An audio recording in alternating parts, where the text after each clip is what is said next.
Matt says he needs about 60 seconds to spool up. Oh, okay. He said as soon as you walked in, he'd stop. Okay. Put it on.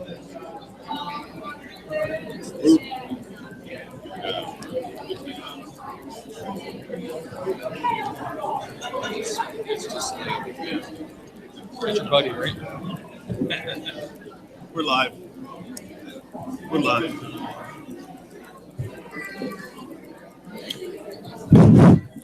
All right. Good evening, everyone.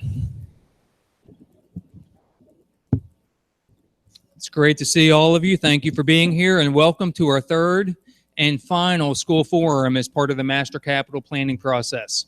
My name is Robert Frazier, Superintendent of the Council Rock School District. Also with us this evening is our Council Rock Board of School Directors. As you can see up here at the table, we have some of them already seated with us. We have others who will be joining us this evening, and we have one or two who are unable to be with us this evening, but please do know that we are recording this evening's forum, and anyone who's unable to be here this evening will certainly be sure to watch and listen to that recording. Again, thank you for being here. We certainly recognize that this master capital planning process has been a long and difficult one. Talking about closing schools isn't easy, and talking about redistricting students likewise isn't easy. The first part of that equation is soon to come to an end, as next week our Board of School Directors is scheduled to deliberate and then provide direction to the administration on which school, Rolling Hills or Wrightstown, if either, will be closing. So if you look up on the screen, I'm going to open this evening with a brief PowerPoint, and the screen shows you what next week looks like. Starting with this coming Monday, June 12th at 7:30 p.m., there is an evening that's set aside for the school board to deliberate. That meeting will be held at the Chancellor Center in the boardroom. And the primary point of that meeting, indeed, is for school board deliberation. If the board is able to come to consensus that evening on school closure, on school consolidation, then that will be the end of that process. However, that evening is a bit problematic in a good way, because that is also the evening of our senior recognition nights for both of our high schools. So we do have multiple school board members who will be unable to be at that board deliberation session. So there's certainly a possibility that, as you see listed, as necessary, that board deliberation will extend and continue into Thursday, June 15th at 7 o'clock p.m. Now, June 15th is the board's regularly scheduled June business meeting. So that was a meeting that was already on the books. So there will be some brief business conducted that meeting. And then if the board deliberation needs to continue, then that will happen following the brief business that the board needs to conduct again on Thursday, June 15th. School forums, obviously, we're here this evening at Rolling Hills. Yesterday evening, we were at Richboro Elementary School, and the previous evening on Monday, we were at Wrightstown Elementary School. Very important parts of this process, the primary component of which has been public comment, which will be the primary component this evening as well. And really, what you're looking at up there is the end of this process. It's the culmination of this process, because this is a process in earnest that has been going on, frankly, for years, as you know, but in earnest for the past 4 or 5 months. This is a slide. It's a screenshot that's much too small for you to be able to read, but I think most of you recognize this from our website. This is the landing page for our master capital planning process.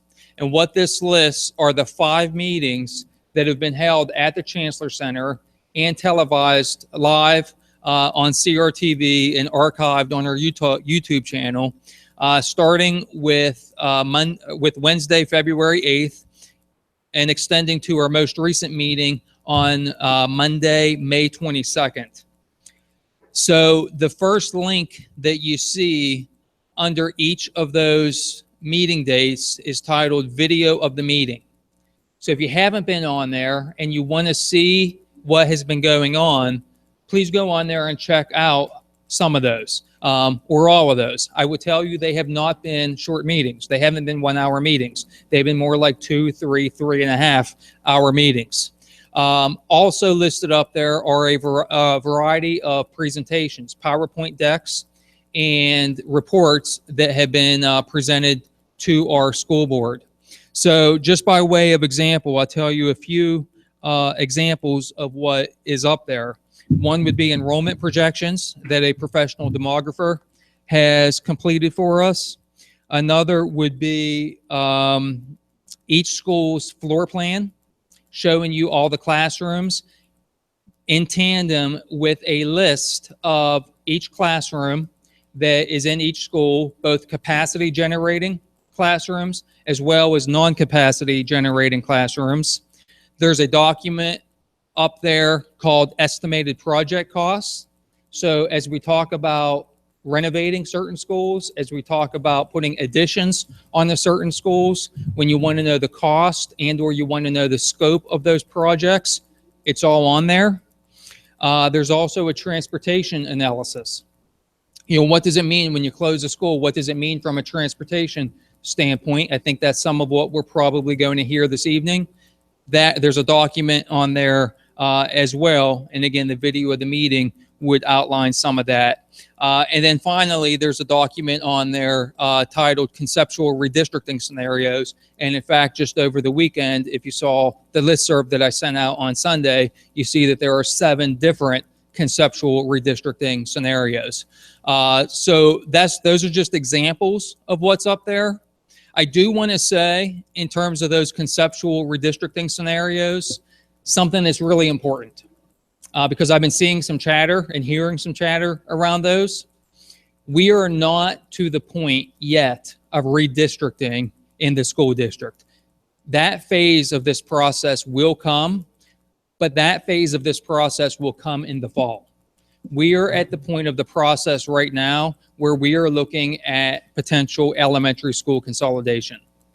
So then you ask the logical question, well, then why are we developing these conceptual redistricting scenarios?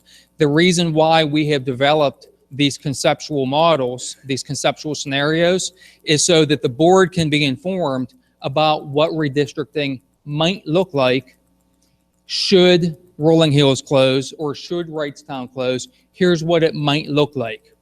However, we have not yet drilled down to the level of looking at individual neighborhoods, much less individual streets. And until we do that, then there's a whole lot that can change with those conceptual redistricting scenarios that have been presented online. So I just want to give that caveat. I'll give that caveat to anyone who will listen, because they're just models. They're conceptual in nature. And until we get into the redistricting process this fall, they are highly, highly subject to change.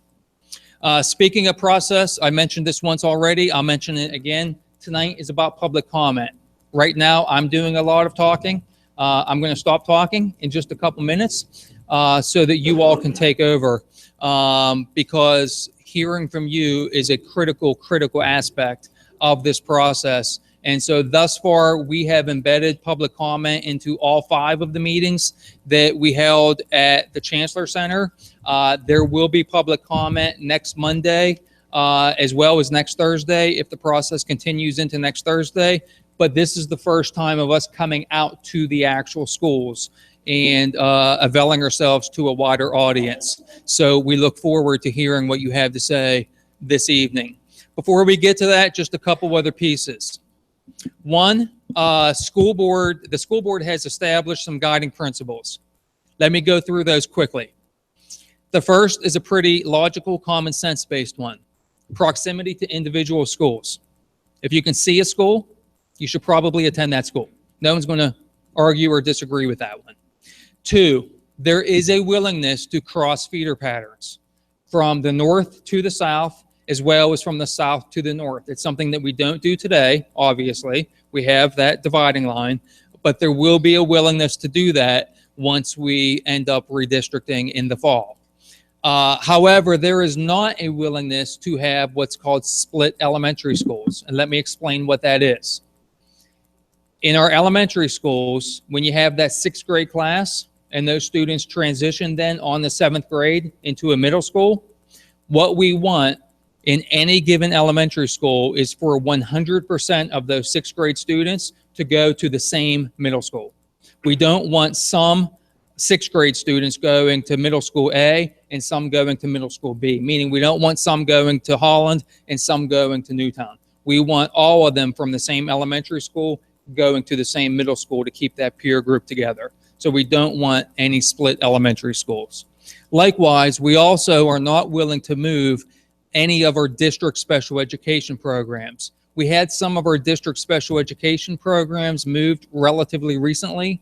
Those are some of our most at-risk, fragile, needy students, and we do not want to move those programs for the sake of the children or their parents yet again.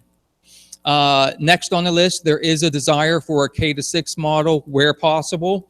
Obviously, we have 10 schools at this time. 9 of them are K-6, 1 is K-4. That's not an absolute. You see the caveat, where possible. So where possible, if possible, there is a desire for a K-6 model. And finally, a commitment has been made to not implement a full-day kindergarten program. Full-day kindergarten, when costed out, carried with it a $2.9 million annual price tag. It's simply too big of a budget hit for us to be able to afford as a school district. So educationally, we would love to do it. From a fiscal standpoint, it's simply too expensive for us to be able to afford. So that's the last guiding principle. And lastly, the foundation of all of this, the actual scenarios under consideration. These are them. Overall, there have been 8 of them. It started with 3, and as this process has built and evolved, it's grown over time. So the first one was status quo, meaning that all 10 elementary schools would remain open. We would still redistrict because we have a couple elementary schools that are overcrowded, a couple other ones that are underutilized, but all 10 schools would remain open. 2 would be the closure of Wrightstown. 3 would be the closure of Rolling Hills. Now we get into additions. So 4 is the closure of Rolling Hills with a 5-classroom addition at Wrightstown. Why 5 classrooms? Because that would restore Wrightstown to a K-6 school. Next, we have the closure of Wrightstown with a 10-classroom addition at Hillcrest.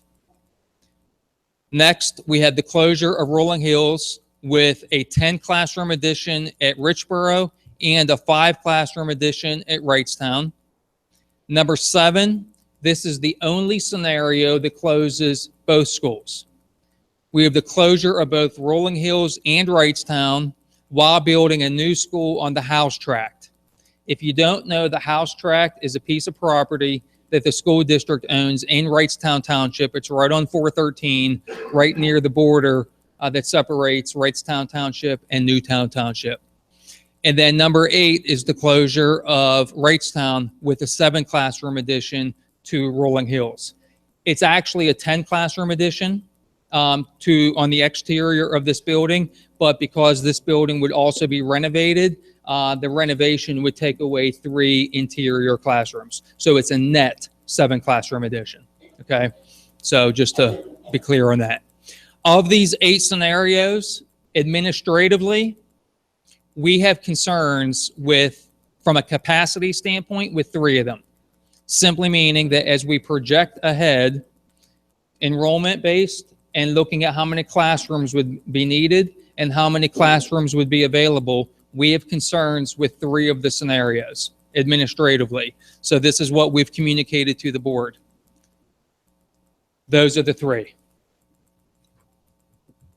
So the straight closure of Wrightstown, the straight closure of Rolling Hills, and then the straight closure of Rolling Hills with a 5-classroom addition to Wrightstown.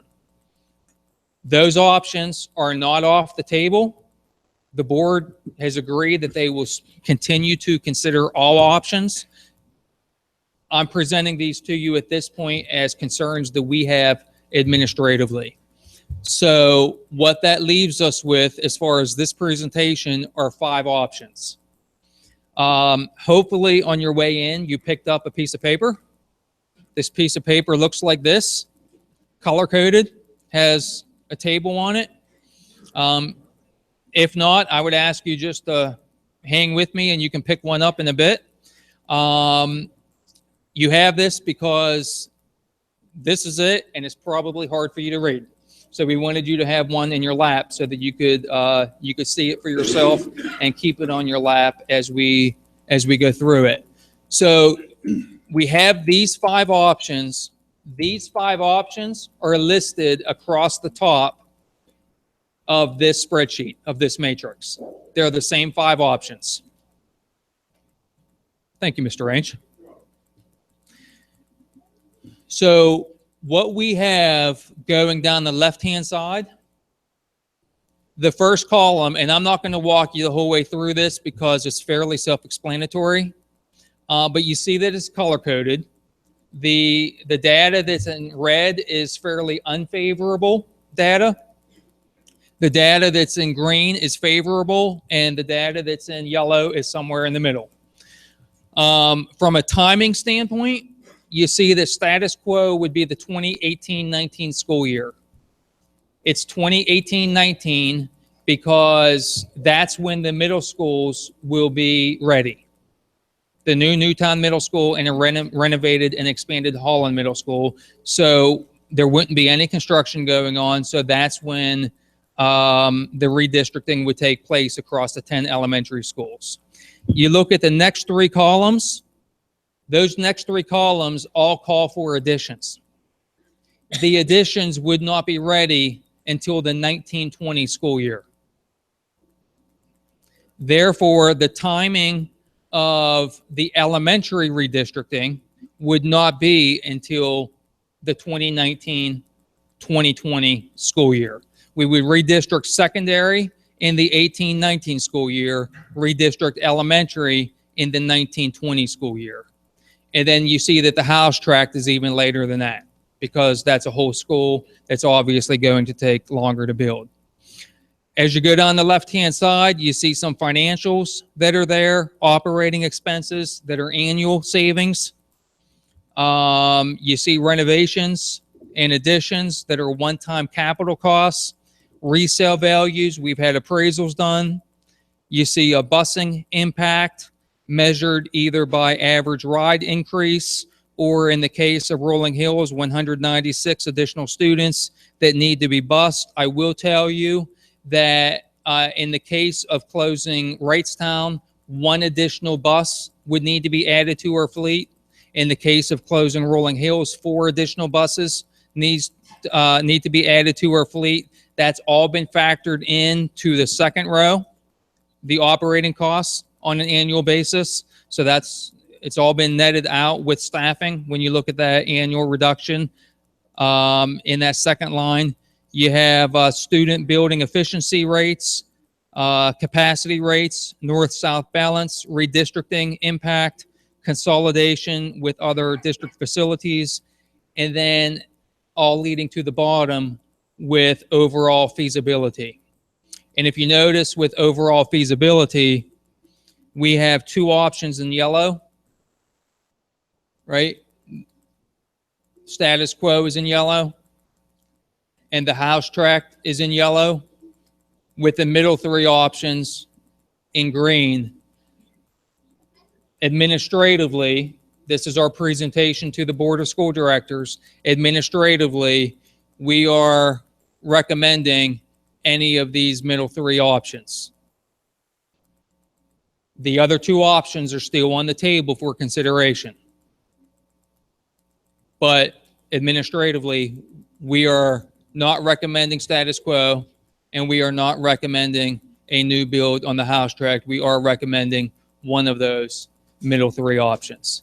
And again, the red, yellow, green tells a story about why that recommendation is in place from the administration. So keep this, digest this. Those of you that were at the May 22nd meeting or saw this, you saw a version of this minus 1 less column. So you have some familiarity with it. To others, this may be new. And with that, Mr. Tate, our board president, is going to facilitate public comment this evening. And so I think I'll turn it over to you. Thank you, Dr. Fraser. On behalf of the board, thank you all for coming out this evening. Although these are difficult circumstances, the board genuinely appreciates seeing so many parents and students and other residents of the district here tonight. I want to mention that Kyle McKessie, school director, asked me to mention that she couldn't be here tonight because of a work obligation. And Mike Thorwart is going to be leaving a little bit early due to a family obligation. Now, consistent with our policy and current practice for public comment, the board is here to listen to your views, but we will not be answering questions tonight. We expect to hear many questions from speakers, and they will be carefully noted. Now, on the district's webpage that Dr. Fraser just showed you, the Master Capital Planning webpage, there is a link to a set of FAQs. That set of FAQs is continuously updated, and it will be updated to reflect any questions that are asked tonight that are not already addressed there. Additionally, if you'd like to submit some questions by email, you can do so. The address is capitalplanning@crsd.org. That's on the website as well. You don't need to write it down now. During public comment, as always, speakers have 3 minutes. And we will hold to that limit so everyone has an opportunity to be heard. To help keep this evening on track, speakers will be notified by my colleague, Mr. Grupp, at 2 minutes and 30 seconds with a yellow card and at 3 minutes with a red card. And given the amount of comment we expect tonight, I will be asking you to limit yourself to no more than 3 minutes, please. While the administration has presented guiding principles previously agreed to by the board, and we focused on some specific recommendations, we would like to hear your views regardless of whether or not you agree with the guiding principles and the content presented tonight.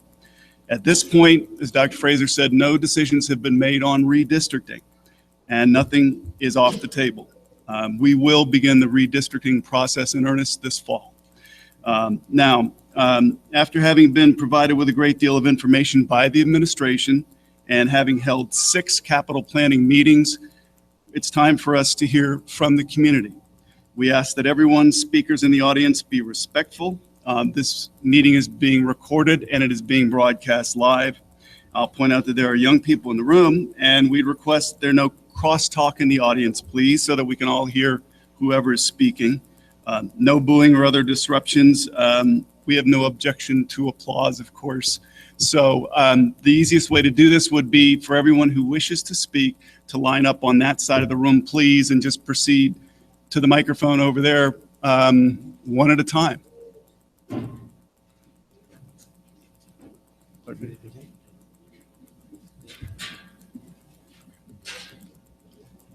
When you start, please give us your name and your town of residence. Go ahead, please. Thank you. My name is Frank O'Donnell. I'm a township supervisor here in Northampton.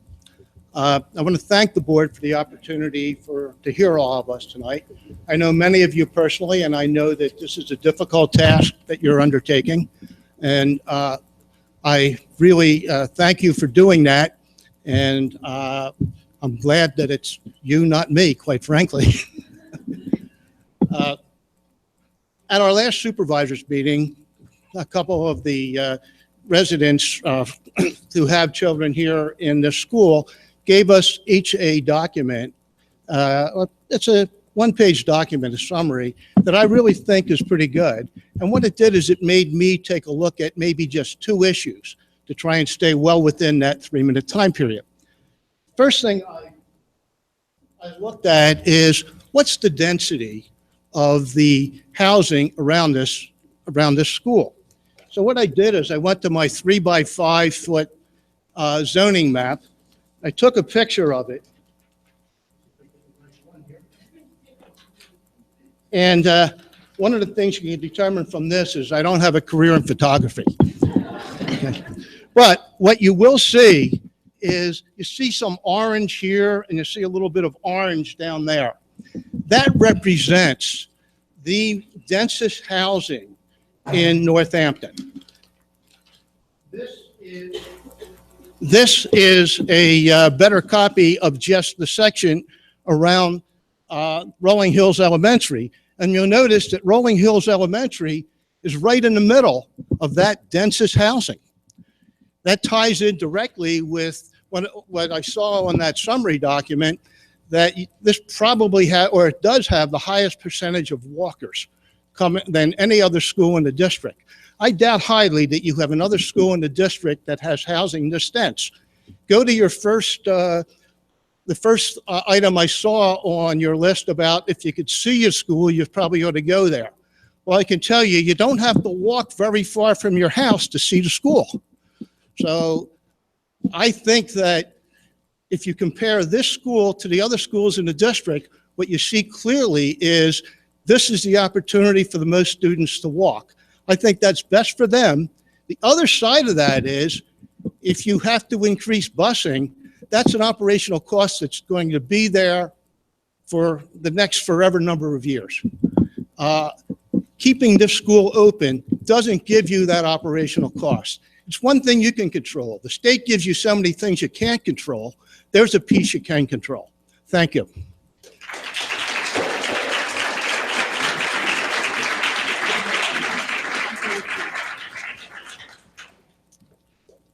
Hi, I live in Richboro, but my kids go to Rolling Hills. Could you I offer totally, your name, please? Sally Rosengarten. Thank you. You're welcome. I totally agree that Wrightstown needs something for the citizens of Wrightstown to go to. Residents need something that they feel brings them together as a community. I feel maybe the school board and their district and the town can maybe use the school as a community center. Maybe they can lease it or sell it back to the town, and they can use it like Northampton does their Parks and Rec Center. I mean, it's a jewel of our township. They have programs going from the infants up through the seniors. It holds classes. It does things for holidays. It's where everyone in Northampton gets a chance to see each other outside of the school, and it's one of the core that we have here in Northampton. So I suggest that maybe Wrightstown looks at this school, if it's available for a lease or whatever, in a unique opportunity, and gives you, just so you don't feel bad if you take a school away from that area, they can use it in another purpose and it will serve more people. Second, love Rolling Hills, and I hope it stays open. But I understand if it does stay open, you're going to need some time, and if you renovate it, you're going to need space to, you're going to need another school. Richboro Middle School is right down the road. And even if you decide you need more classrooms and new school, Richboro Middle School is already there. It's vacated. Why are you looking to build a new school when you have a school available that can serve the growing needs of the community, or just use it temporarily with renovations? I get that it's right across from Richboro Elementary School, and that's a little unique and unusual to have that. But look, you have Rite Aid, CVS, and Walgreens all together. Why? Because there's a population demand for it. This is where the demand is, right where we are. So they might be across from each other, but they're serving a purpose, and they're serving a high population density here. And I do believe at some point, I know you're saying you're not going to consider a full-day kindergarten, but the district needs to adapt. That's how districts show that they can survive, they can sustain. And eventually, at some point, there is going to be full-day kindergarten, whether you want it or not. It's going to come mandated, or it's just going to come to that point. And you're going to need to adapt to full-day kindergarten. So you're going to need classroom space, whether it comes through renovations, adding on classroom, or you look at Richboro Middle School. It's already there. Why build a new school? Thank you.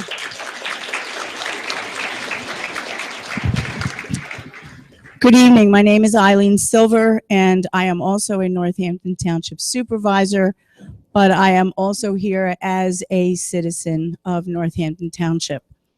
I would like to thank all of the school directors for your continued desire to do what is best for the children of Northampton Township and of Council Rock, not just Northampton Township. But I think you have to look at what is going on in a way that impacts the least amount of children. Children are very resilient. Their parents aren't. So when you are doing it, you have to think of the child. And as Mr. O'Donnell said, this is has the highest density housing anywhere in Council Rock.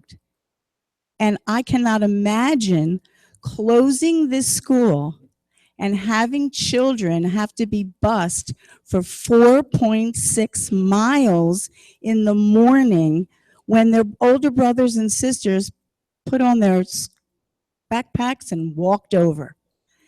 So when I grew up, everybody walked to school and everybody went home for lunch.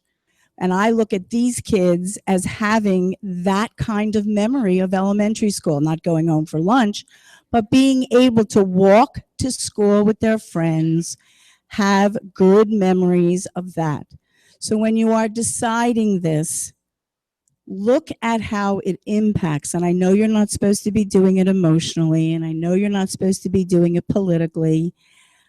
Remember that. And also, but look at how it impacts children. Thank you very much.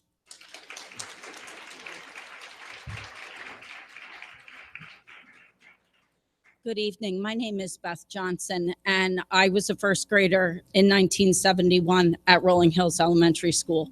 So I have, thank you, an emotional attachment to Rolling Hills and the pits and all the things that Rolling Hills has or had. But part of the reason why I'm here tonight is I'm a Village Shires resident, have been since my girls were 16 months. They are 17 and at Council Rock South. And we loved walking. My children walked. These neighborhoods, this is where we come. We learn to ride bikes here. We learn to drive here. We play on the swings here. These homes, you need to go out of them for extra space. And aside from the fact that Rolling Hills provided my children an excellent education, the building, the playground, all the space around it provided these high density homes a place to go and be. And we love coming over here. And one thing I want to say about busing all the children that walk to the school, no one's talking about the environment. You know, I know that's not a popular topic currently, but I want you to consider that if we're adding buses, we're adding emissions. And our children walked, and it's healthy, and it's good for their waistlines, and they played, and the parents all knew each other because we were walking and chatting, and the grandparents knew each other for just the same reason. So consider keeping Rolling Hills open. I happen to love it. Thank you.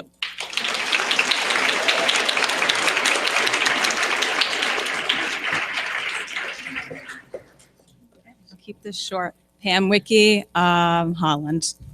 I'm also a Council Rock graduate. We moved here to raise our children because I want to give my kids the best education that I believe was possible, and that's the one that I received. My main concern is mainly fiscal.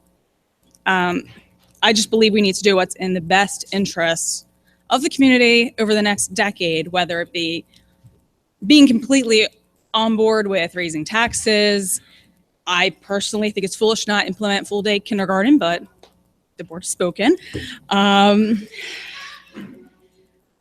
We look at these scenarios and, you know, I mean, we're talking a matter of a couple $1 million on either end, but in the grand scheme of things, what's a couple $1 million spread out over the population of the people when we're talking about our children's best interests. So my other concern is the balance between north and south. We know that there's more density in the south versus the north. We know there's inequity in the north versus south anyways in the high schools, just in what they offer and in that regard. So I'd really like to see us focus on the fiscal and the balancing, because I want to see, we keep talking about elementary schools and then we're working the middle schools, and then we're going to be doing the high schools. but what does that really mean? I mean, I guess we'll be waiting for that data because I botched, all this stuff and I can't seem to figure it out. That's about it. Thank you very much.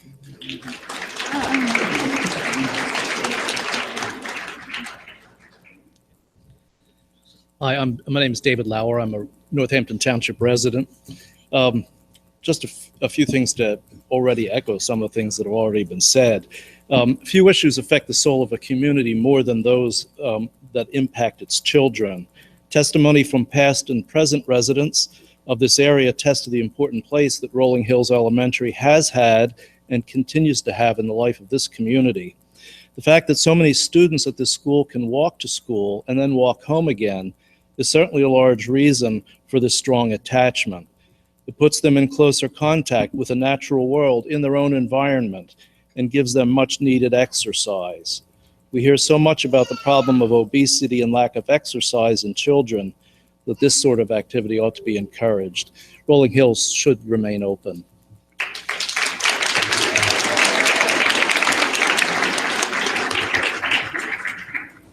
Hi, I'm Christy Ferguson, and I'm from Holland, across the street. I'm a Council Rock graduate, and I went through the redistricting when Hillcrest opened in like 88, 89. So yay for your guidelines of not redistricting and splitting elementary schools, because I went from Churchville and then to Holland for half of 6th grade. We were housed in Holland Middle School for the other half of 6th grade because Hillcrest didn't open on time. And then we got shot over to Holland Middle School. So I was split from friends like 3 different times. And kids aren't that resilient because I never got to reconnect with people that I was friends with in elementary school. And it was just really, it was upsetting for an 11, 12, 13-year-old to go through that. 10 years ago, when my daughter was ready to start kindergarten and we lived here, I thought, I don't want her to go to the school with the pods. I don't want her to go to the old school. And by the time she was halfway through kindergarten, every student, every teacher, everyone that worked here, every recess aide, every lunch person that worked here knew her name. Kindergarten, they knew her name. This school has smaller class sizes, and I get why that might not be the best financial situation for the district. But my kids have had a great education. So I had a daughter that is now 15. I have a son that's in here in 4th grade right now who's 10, and I have a 2-year-old who I hope can come here when he's 5 for kindergarten. I also support half-day kindergarten still. So I can't speak to the financial burden that the district's experiencing, and I can't imagine the responsibility of having to deal with all this. But I'm selfish and emotional, and my kids have the best emotional support in this school. They're supported by every teacher, teachers they don't have, teachers they do have. If you walk around the school and just look at the stuff, it's real. It's not just talk. And when my daughter got into middle school, I could tell who went to Rolling Hills and who didn't, just from stories she would tell. So this is an awesome school, and I hope that it remains open.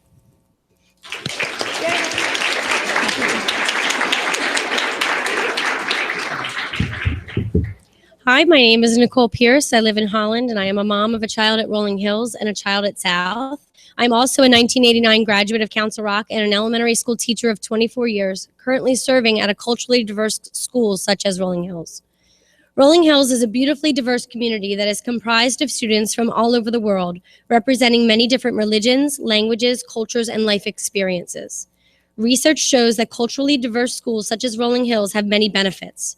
Students show improved cognitive skills, critical thinking skills, and problem-solving skills due to the exposure to ideas and experiences that are different from their own. Students in these communities have more open minds about racial and cultural issues from engaging in classroom conversations with people different from themselves. They develop empathy for one another after they find commonalities and connections regardless of their differences. Students in diverse schools experience less discrimination and stereotyping, which has a direct impact on student achievement. All of these benefits and more are what Rolling Hills is doing to prepare our students for a solid future in the global economy and greater participation in society. By closing Rolling Hills, you will tear apart all the good work that has been done to make these researched benefits a reality for Council Rock students. When teachers work at a school like Rolling Hills that has the highest ELL population, they develop expertise to support the needs of that type of community. A trust needs to be built with families over time, and a way of successfully communicating needs to be developed. By closing Rolling Hills, you divide the population, and multiple schools need to now attack that issue from scratch. While the closing of schools is being looked at from a fiscal point of view, additional training, materials, and possible staffing would need to occur at more schools, which adds money to the future budget if Rolling Hills is closed. My daughter is Guatemalan, which means these benefits are especially important to our family. She thrives in a school environment where she can look around and see that she is not the only one who looks different from the rest. It made national news that Council Rock was experiencing racial tensions during this school year. It sparked district-wide meetings and initiatives, including the creation of an advisory board. By splitting up the diverse population of Rolling Hills, you will impact families and students greatly because their schools will no longer be so diverse. My fear is that this will increase incidents of discrimination and stereotyping in our schools. When I look to Council Rock's own mission statement, it states that Council Rock School District is committed to children and will empower them with skills and knowledge through comprehensive, innovative, and diverse educational experiences, enabling them to achieve self-fulfillment and to become productive, responsible citizens who contribute to the world community. I, along with many people here tonight, urge you to consider the impact that separating our diverse school community would have on their ability to meet the goals of your mission statement. Please keep Rolling Hills open so that there are the same opportunities for student success for all children of Council Rock, regardless of the color of their skin, the language they speak, or where their family originated. Thank you very much.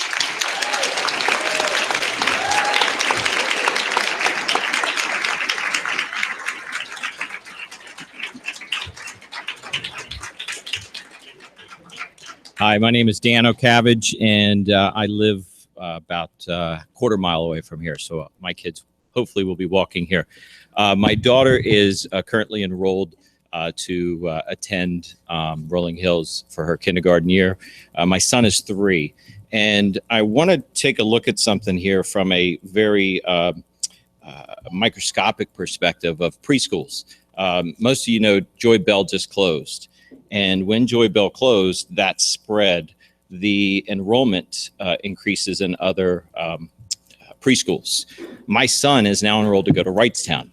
I actually have to reschedule my day on Tuesdays, Wednesdays, and Thursdays because the traffic patterns from Rolling Hills to Wrightstown's friend school isn't going to work for my wife and my schedule. So to take that into consideration, what the impact is that going to do to parents that may not have the flexibility of the job that I can to go to work a little bit later. So that's the one point I wanted to point out. And in addition to that was the traffic to Wrightstown.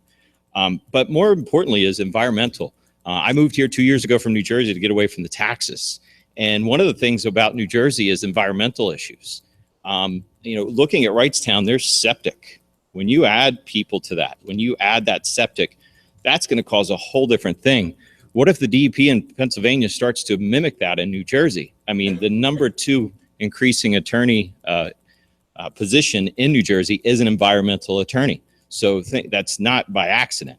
So if that starts to mimic, our friends across the river where my taxes were 70% higher, that will definitely change the way that you as a board are going to have to address that school in Wrightstown with septic, not having sewer. And again, at the end of the day, my kids hopefully will be able to walk here. Thank you.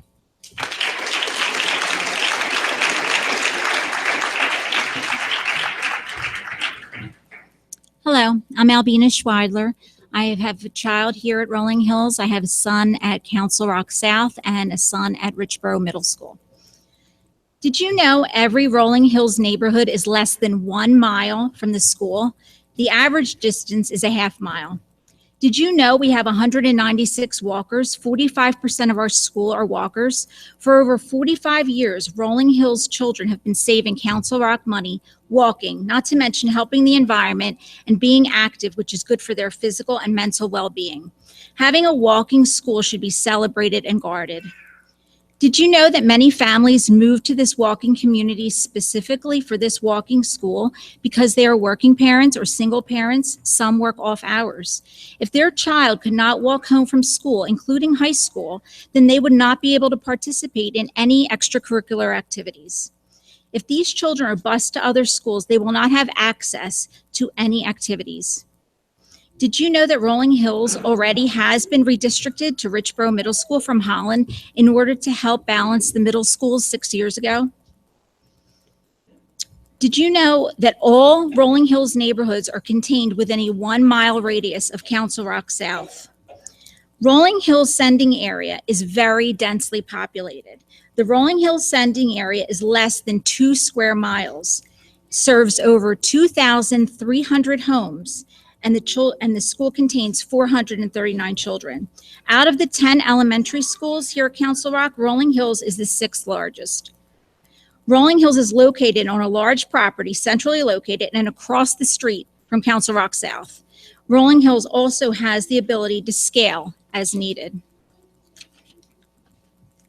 Did you know that Northampton Township is already closing a school, the much-loved Richboro Middle School? Richboro Middle recently celebrated 50 years and has been a hallmark of our community. Council Rock is closing Richboro Middle and adding on to Holland Middle because Richboro Middle is too small, too expensive to renovate, and inefficient. But most importantly, it is not in parity with Newtown Middle School. So number one, Council Rock has already established a precedent for not maintaining small, inefficient schools that are not in parity with other schools in the district. Number two, parity only matters sometimes. Newtown Middle is getting a brand new school. North has a pool, stadium, and turf fields. So that is not exactly parity. Did you know Northampton Township is bearing most of the brunt of this process? Although the north side of the district has to deal with the potential closure of a school, redistricting, and the transition of their current township, their current middle school into the brand new middle school, Northampton Township has to deal with, number one, the potential closure of an elementary school. Two, the definite closure of Richboro Middle School. Number three, the integration of the Richboro Middle kids into a renovated Holland. Number four, redistricting. Number five, the potential of Richboro Elementary being moved north. And North does not need to worry about that problem. And number six, the stressful reality of not knowing what high school kids will be feeding into if a southern school such as Richboro Elementary is districted north. This is a huge concern for Northampton parents. I only have 2 sentences. This is not an issue for the North because no matter what happens in the North, all the children will continue on their current feeder pattern to Newtown Middle and to North High School. This issue was raised yesterday at the Richboro community meeting and today because it only affects Northampton Township parents. I'm urging Dr. Frazier and the board to consider writing all all parents and assuring them that upon redistricting, that every high school student and potentially middle school student will remain at South. I think it's unfair that parents have anxiety over this, and I think we need to help them.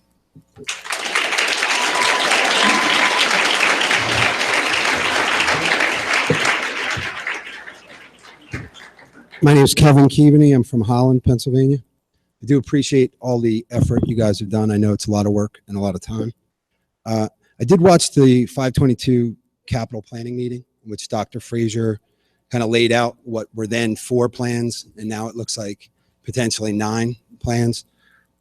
My key takeaways, it seemed like there was a capacity issue in the short term, right? We didn't have enough classrooms, which was really prompting all of this kind of determination of where do we need to allocate resources? How do we have to figure this out? We don't have enough space for the kids. If we close this, we don't have enough. If we close Rolling Hills, we don't have enough. If we close Wrightstown, we don't have enough room.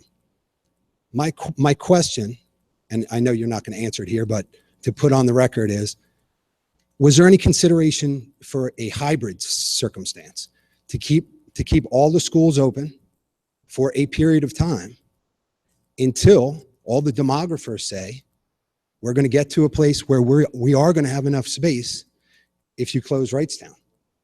So I cannot reconcile building and spending upteen millions of dollars with potential septic issues and some of these things that are well beyond my scope. But why would we allocate all of those resources if, sorry. Yes, I am doing great. Thank you. My fan club.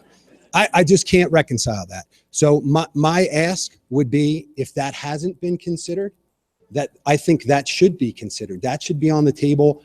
It's not, to me, it's not an all or nothing circumstance. These things aren't siloed. So I agree, it probably doesn't make sense in the long term to leave all of these schools open. It's not efficient. There's a lot of concerns there. But if we know we have a finite time to work through, Why would that not be in the calculus to work through that finite time? You guys are making plans for 30 years. These are millions of dollars in 30 years of planning. I think that should be in the calculus and that should be considered. And I do appreciate your time and attention.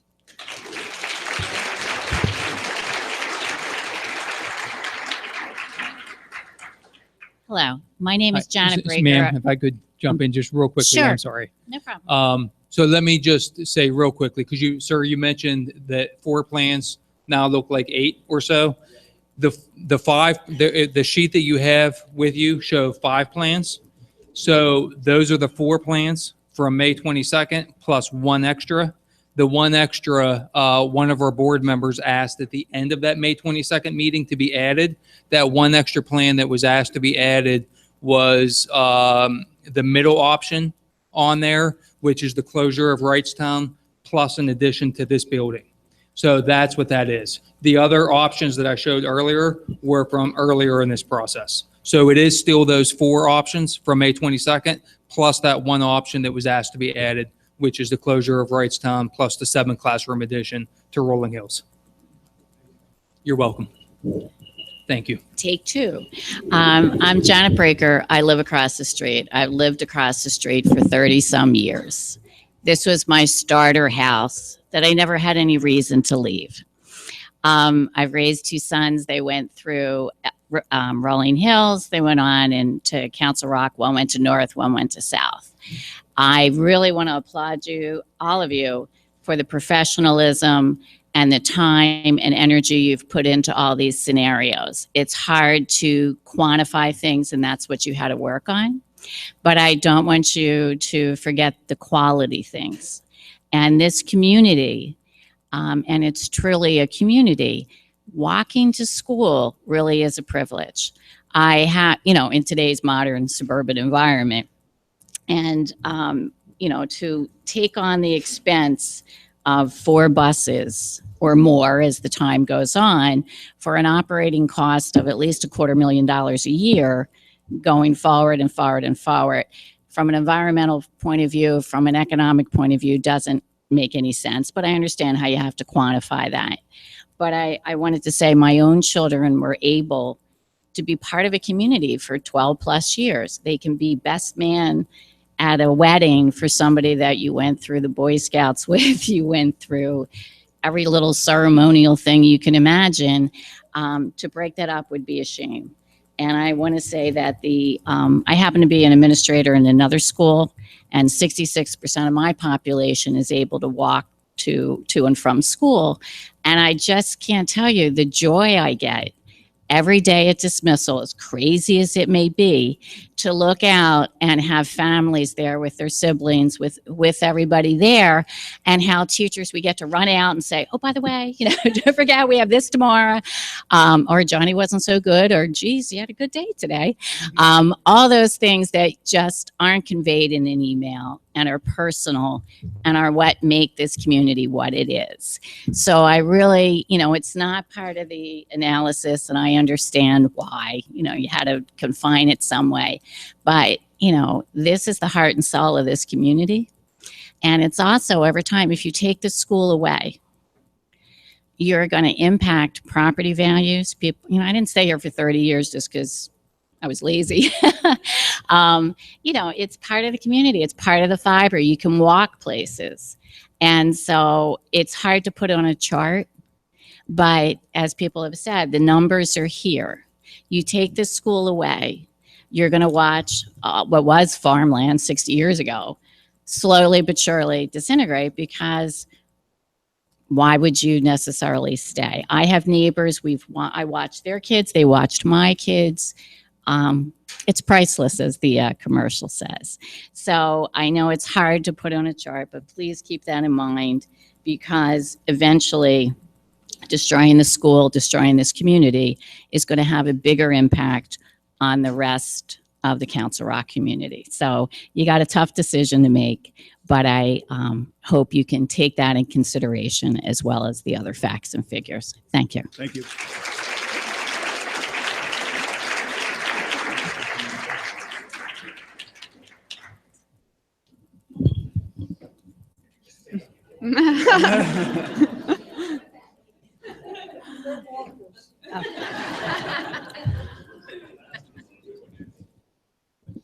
Hi, my name's Colleen Zuransky.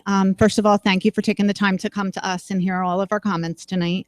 I believe that the board has received overwhelming data in support of keeping Rolling Hills open, data that's valid, economical for the community, and simply the right thing to do. I've been a Rolling Hills parent for the past 11 years, and I still have a few more years to go. Rolling Hills Elementary is the center of our neighborhood and the center of our community. I'm fortunate to have built a village of friends who my children consider family and who participate daily in my children's lives. They walk to each other's homes, and as you've already heard tonight, they walk to school. I know that you are already aware of a large population of walkers in our community. My children take the bus, but it's very important to these kids and their families that they maintain being walkers. And it would be financially irresponsible to incur that annual cost to the taxpayers to bus the children. Closing Rolling Hills would have a large impact on all of Northampton Township. It has already been shown to be the most disruptive plan for the most amount of people. So why would that be acceptable? Several years ago, our kids from Rolling Hills went to Holland Middle School, as someone already mentioned tonight. We were redistricted to Richboro Middle School, which will now be closing. I'm very fortunate to have my children, but I'm unfortunate to have 3 children in 3 key years in the redistricting process. While this meeting is about school closures and not about the redistricting, one leads to another, and as this step happens, it sets the next in motion. I ask you to consider the child who will be a senior the redistricting year. Would they be redistricted? That would have a negative impact both socially and academically for them. The current 6th graders at all schools feeding to Richboro Middle School next fall.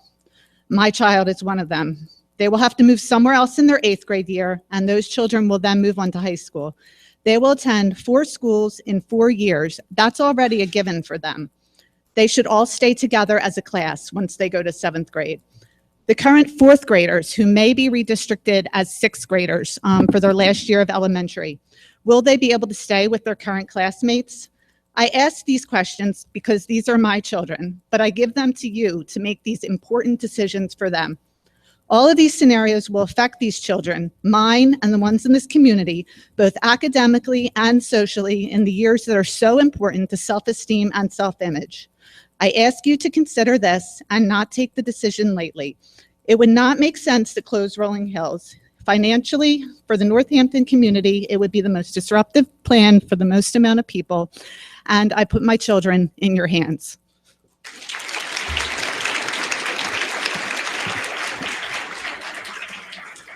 Hi. I apologize for my appearance. I'm in the middle of an allergic reaction from all this stress. So I'm Trina Kratz. I live in Tapestry. I moved here 15 years ago with my high school sweetheart. We graduated from Council Rock, 98. And I have a kindergartner and a 2nd grader, and we walk and we like it. And it's healthy, and we get to bring their cousins go live in that development. We all get to walk together. It's great. It's awesome. We moved here just so we could be walkers. That's literally the only reason why my husband and I moved here. He went to Sulfinestone. I went to Hillcrest. We found a middle ground. And it just doesn't make sense to me to close the school. It's a great school. And also I'm concerned with the value of our home, the taxes. I'm already dealing with Joy Bell closing. I work there, and now I don't have a job. So it just doesn't make sense to me to close Rolling Hills. That's all. I know my heart's in this. So I thank you for your time.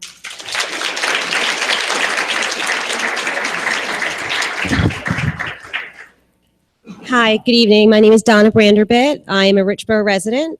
I'm a Rolling Hills parent. I'm a Richboro Middle School parent, and I'm a Council Rock South parent. So I'm much in Colleen's situation, as she stated earlier.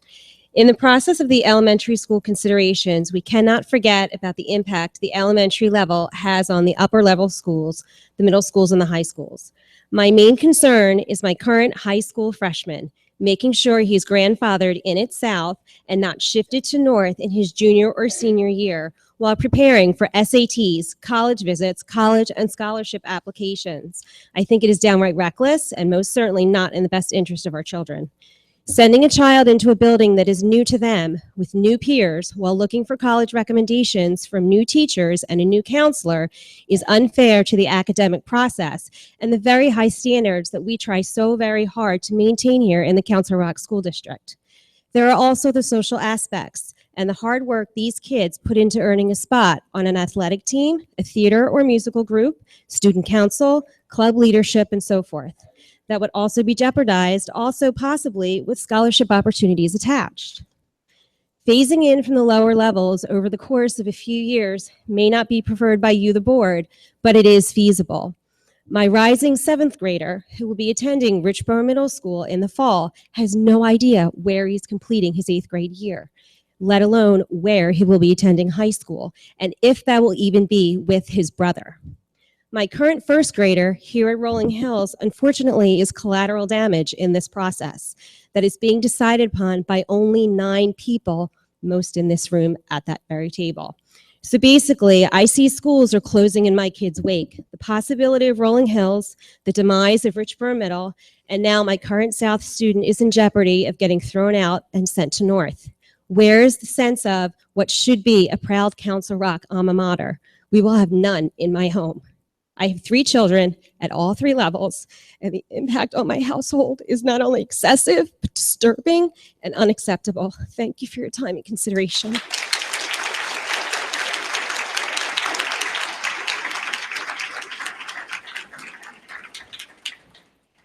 Hi, my name is Jen Stoltz. I live in Holland, and my 2 boys went through Rolling Hills. One is a 7th grader at Richboro Middle, and one is a 9th grader at Council Rock South. I came to the meeting at Wrightstown. I watched the meeting last night at Richboro, and finally the people in Richboro were talking about what nobody's talking about. What's going to happen to our 7th through 12th graders? First of all, I'm not going to repeat what everyone said about closing Rolling Hills. I'm on board with everything that everyone said in support of keeping it open. So I'm going to use my 3 minutes to talk about concerns that a lot of us have for our older kids. My son will be finishing 8th grade at Richboro Middle. I don't know where he's going to high school. If he doesn't go to South, he gets moved to North. The only consolation is he'll be starting as a 9th grader with all the other 9th graders. I would like to make a recommendation that those kids stay together and all go to South together. That is the path that they've been following, and I'd like to see them continue on that path. The current 6th grade here, whether this school closes or not, they're already impacted.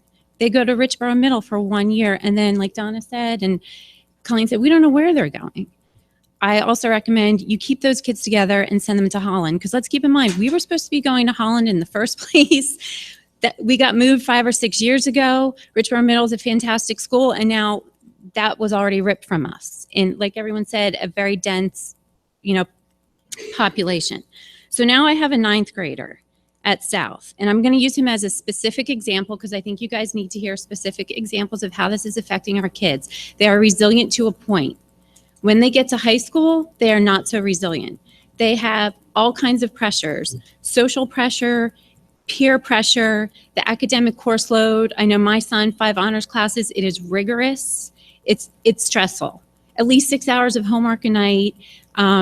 He told me before starting 9th grade, all of his high school friends said, Mom, I need to find my place. Everyone said, you got to find a spot in 9th grade or high school is miserable. I said, okay, what do you want to do? He's a music and theater kid. He said, I'm going to join the choir. I'm going to join the theater program.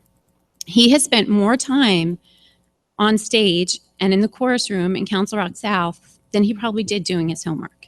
And that's a lot of hours. He is invested in what he's doing. He started 9th grade, a new kid. He was in 3 shows at South. He joined the choir, and now he's in 3 choirs. He has auditioned for 2 of them. And starting for 10th grade, they're not waiting till 10th. He's not waiting till 10th grade to start. His first rehearsal for one of these choirs is on Monday. And their first performance is at graduation on Tuesday. So by the end of his sophomore year, he is totally invested.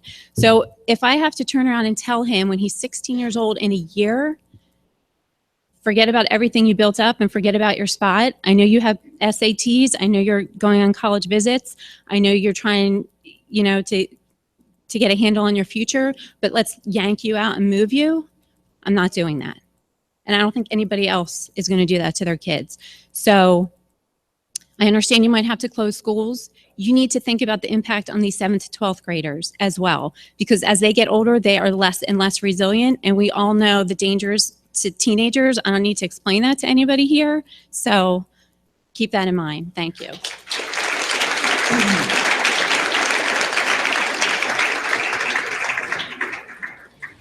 My name's Joanna Vaughn, and I'm from Holland, and I'm coming to you tonight as a Council Rock parent and a Northampton taxpayer and a Council Rock teacher. My biggest concern is, as Dr. Fraser said, this has been going on a long time, and I respectfully say to you, it's been a lot more than 2 years. It's been 6. It's incredibly stressful to the families and to the teachers who have this unknown. So my concern tonight is that the 3 scenarios that you're asking the board to consider are 3 of the brand new scenarios. And I don't feel that we've had enough time to clearly look at those recommendations. I have a lot of reservations about the capacity that you're pushing us to. I believe that when you take us so close to capacity, you're increasing our class size. At the school where I teach, we have special ed students who are actually learning in actual refurbished closets. We do not have space for our resource rooms. We are at max, yet the capacity study doesn't look at that. It just looks at numbers. So I feel like in a district that's as amazing as Council Rock, we should really be looking at this parity issue. Wrightstown is a great school. I taught there for 16 years. It's amazing. But it doesn't make sense for me as a taxpayer to spend that much money on a school when you have classes of 17 and 18 and other classes in the district at 29 and 30. It's just very concerning to me that we're going to be pushed so close to capacity. I know a lot of people are talking about the cost per student, and I would ask you to please look at that as well. I'm also concerned that we had a wonderful presentation about all the ways we could reuse Richboro Middle School, which is where my oldest son attends now. But we've never seen any data about how we could repurpose Wrightstown. As someone else mentioned, it could become a hub for the community. Could it not become a place for Sloan or Achieve? And then we could get back some of the lease that we have at LSAC. And finally, I'm just concerned because I feel like going into this, we were looking at what was fiscally responsible, not for today and not for tomorrow, but for the next decades. And all of a sudden, the shift seems to be balancing north-south at any cost. So I just feel like now we've been in this process and all of a sudden we're full speed ahead with these 3 recommendations that we really haven't had time to process. So I just wanted to bring that to your attention. Thank you.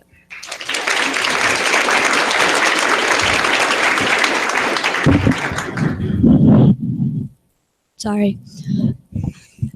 I want to apologize for my outfit. I just come from work, so I'm covered in pizza.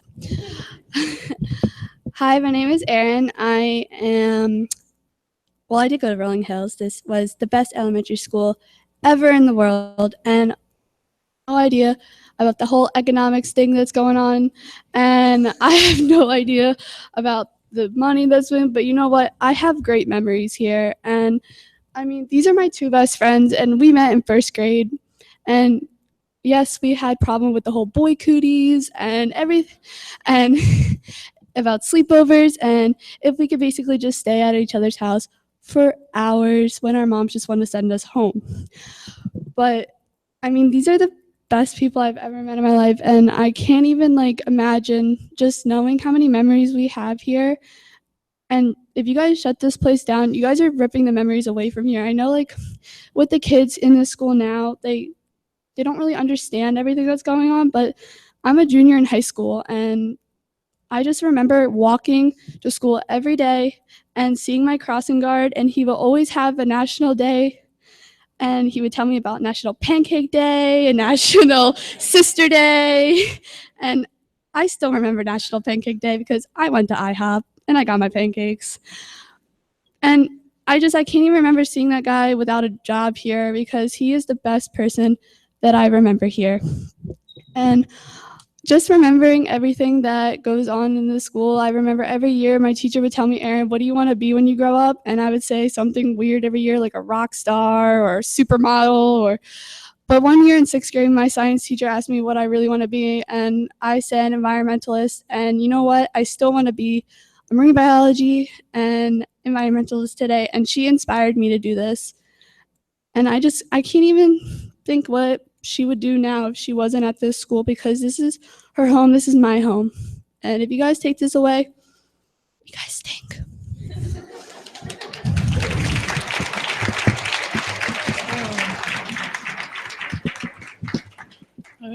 My name is Jenna Yarnell. I also was a student here, and this school inspired me so much, and I wouldn't be in high school, junior year right now without these teachers. They've taught me so much, and they're probably one of the best people that I've ever had.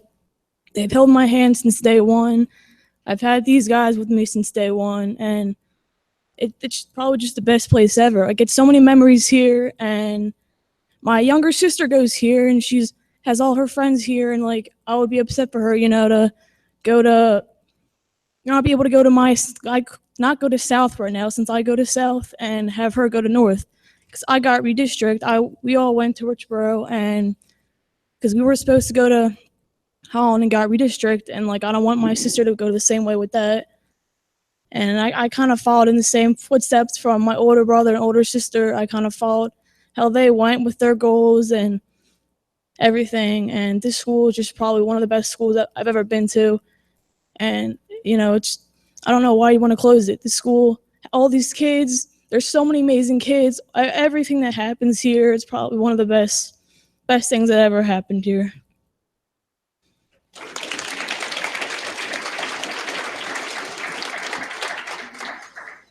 Hi, my name is Daria, and I also went to Rolling Hills, and I just can't imagine not going here. I don't think I would have the experience I had at any other school. And I met my two best friends, and we're still friends and juniors in high school. And my brother, he's a 7th grader at Richboro. He's going to be the last class at Richboro. And I just think that that's sad that my middle school is closing down, and then now we have no more memories left. I just can't imagine the school and not being here. So please don't close Rolling Hills.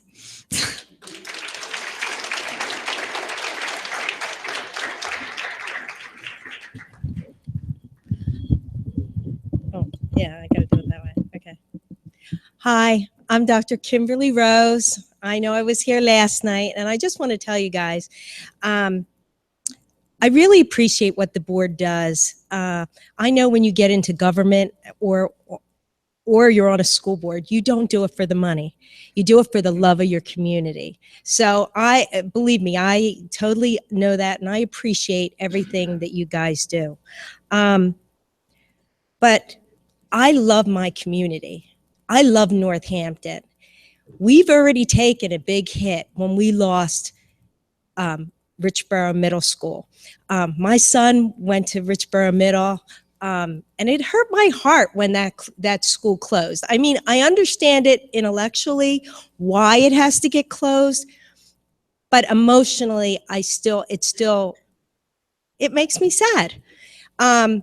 But I know for the greater good, we're going to have a new school at Holland. I mean, a revamped school, not a new school like Newtown, but a revamped school. And I have to say, I have to fight for my community. Sometimes I feel like with Northampton, from the speakers that we had last night, I realize that sometimes we get the short end of the stick. And the speaker last night really told it all. But I just want to say, as you continue this process, you need to strive to impact the least amount of students as possible and put the least amount of tax burden on our residents. Closing Rolling Hills will not accomplish that along with any of the new scenarios. So please, I ask the board to make the decision that would be the least disruptive and the least expensive to our community. Your decision could impact almost 1,000 students, Northampton students. Choose wisely and save our school.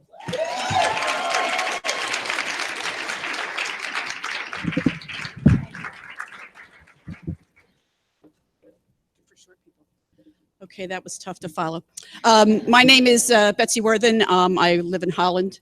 I'm just a taxpayer. I have not had a child in the Council Rock School District for many, many years. But I've been a Council Rock taxpayer for 31 years. Only 12 of those did I actually have a child that had the benefit of the services. I don't begrudge the taxes that I have paid to this school system. I believe that's my responsibility to my community, to the world that we live in. I'm a big believer in it takes a village. But that doesn't mean that I don't want those tax dollars to be used efficiently. In a perfect world where there were unlimited funds for public education and taxes weren't an issue, I would be in favor of keeping the status quo in Council Rock. There would be no need for the Wrightstown or the Rolling Hills communities to be advocating for their school, but that's not the world that we live in.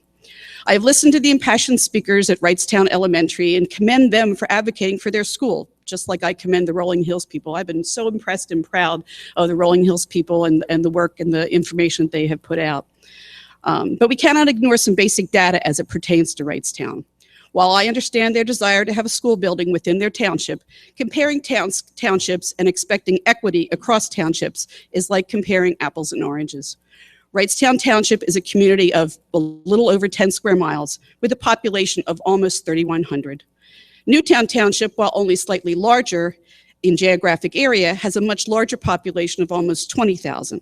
Northampton weighs in at 26.5 square miles and a population of almost 40,000. The differences are stark and would seem to not be the best reasoning for keeping a school in Wrightstown. While listening to the Wrightstown folks, I noted their charge to you when discussing the desire to keep their school open. Consider the quality of the community, consider the strong community bonds in their school, do no harm, recognize their attachment to their school, don't make a decision that will divide the community. Now here we are at Rolling Hills, and all I can think is ditto. All of those emotional factors are just as true in this community as they are in Wrightstown. So where does that leave us, or more specifically you, since you're charged with this really difficult decision? First, I'm still back in March looking at the data about recapturing classrooms. Initially, there were 20 classrooms to be recaptured, then that number was reduced. Frankly, I'm not even clear about where that stands now. But when I review building utilization data and see specialists assigned to an area large enough to serve a full classroom of students, I have to ask, where is the efficiency? And I need to ask, what level of review of that data has been undertaken by the board?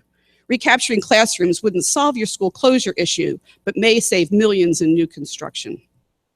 In reviewing your red, yellow, green chart, I don't even know what it's titled, the three key factors arise that seem to add more clarity. Frankly, with your current proposals, whether you close Wrightstown or Rolling Hills, construction costs are about the same.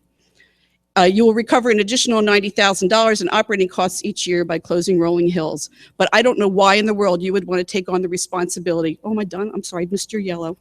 Can I finish this just sentence? Thank you. I don't know why you would want to take the responsibility of putting an additional 200 kids on a bus every day. And I don't know why you would want to take on the responsibility of redistricting so many additional children. I thank you for your time. I do give you all credit for doing all this.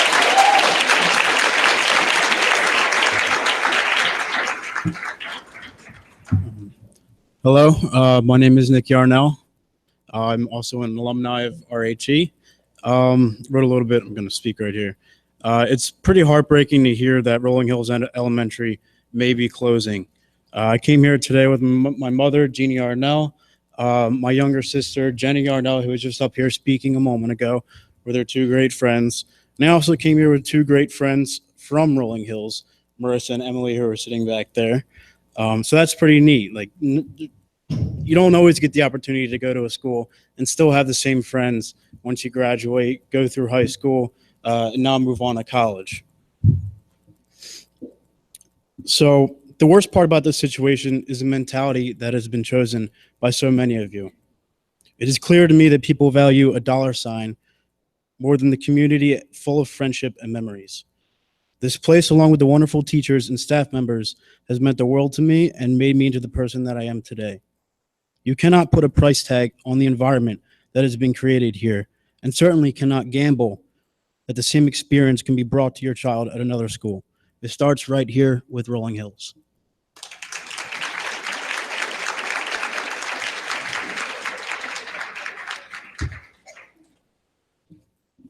Hi, my name is Keith Maluish. I live about a mile from here. I currently have a first grader and I'll have a kindergartner here next year. I just have two quick questions that I wanted to get on the record going forward here so everybody has the answers that I've heard out in the community. Is anyone on the board or in the district aware of any offer from Twining Village to buy this property if you close this school? I would think in your and my second question is, I would think in the contemplation of what school you would close, the board would have some inclination of what they want to do with the property that they close the school for. So my question would be, what, if you close Rolling Hills, what would you want to do with this property? It's in the middle of, as everybody said, the most densely populated area around here. And the last thing we need is equipment and buses and all kind of stuff stored on this property. So what would be your plan for this property if you close the school? Thank you.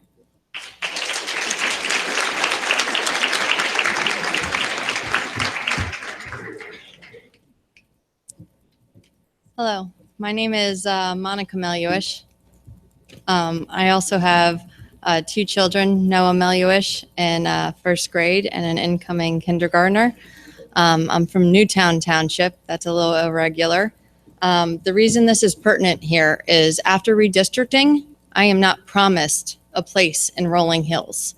So I guess the reason I find that important is because even though my place may not be in Rolling Hills, that does not mean I do not think that Rolling Hills should not be open. I absolutely think it should be open. When I first started in this community and started saying, oh, I just found out I was, going to be going to Rolling Hills, I got some funny looks, and it was, oh, it sounds like Rolling Hills is going to be closing. It's been closing for some time now. And I kind of, was taken aback by that statement. And it was followed up by, yeah, don't be shocked if they don't do much to the school. Excuse me? I came to Council Rock School District because of the high expectation of education, of quality of education, and you speak constantly of equality of education. So the fact that this school, this community, this family has stood by this school on the chopping block year after year, and it's not been me. I've only been vested here for 2 years, so I understand I hold a fraction of the emotional baggage of this process that some of these families and people have held. But they have literally lived through turmoil as this school has been set aside, and yet literally millions have been poured into additions, massive schools, and literally decisions that even board members have admitted, maybe not the best call. So to then now be here and to be looking at this paper where I see no road, I see absolutely no road that makes closing Rolling Hills a viable option just seems absolutely ridiculous. I'm not saying cost shouldn't be considered. Absolutely, cost is considered in everything. It's an issue that's considered in my household. But you're also looking at equality. You're looking at families that are across the street. I know personally as a homeroom mom, I deal with families every day that struggle with getting things to school. I am picking up donuts to get to school. I am picking up or arranging pickup for items to make it easier because maybe there's only one car for the family. So these are all issues that you need to consider in some of these, Tapestry and smaller neighborhoods that may not exist in some other Newtown and surrounding schools. So please consider that.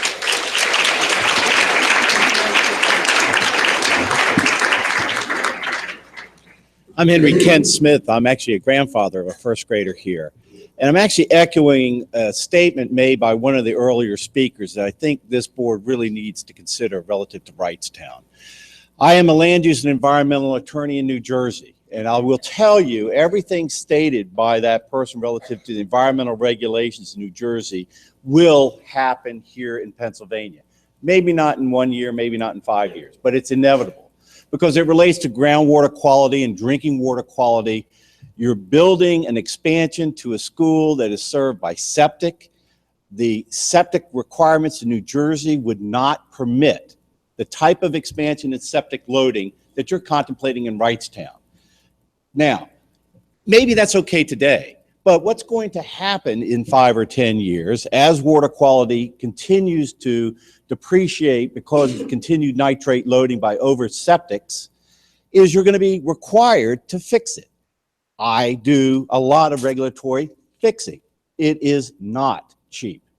So when you look at a long-range capital plan, you have to look beyond just the immediate expenditure, but also the operating costs and the depreciative value associated with the fact that it could be 10 years from now and, oh, guess what? I now have to prepare, build, and operate a package treatment plant for Wrightstown that may cost $1 million, $1.5 million, and the PA-DEP is probably a little nicer than New Jersey's DEP, because if this was New Jersey, they'd say you have to do that 1 year. You got 1 year to fix this.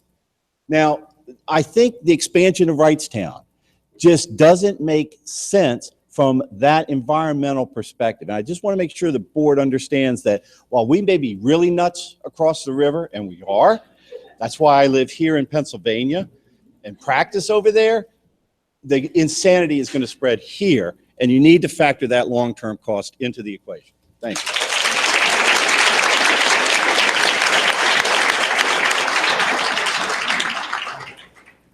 Hi, my name is Jacqueline Orwig. I have 3 kids here at Rolling Hills, kindergarten, 2nd, and 4th grade.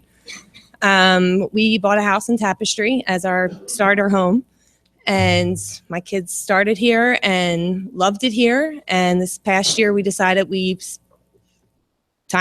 well outgrown our house. We need to move. So we bought a house, and it was so important for us to not only buy a house in Council Rock, but to stay in Rolling Hills.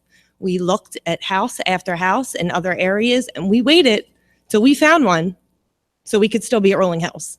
That's how awesome this school is and amazing. And I just really hope that you guys will consider all these kids and families and how much of a community that this place is, and please keep it open. Thank you.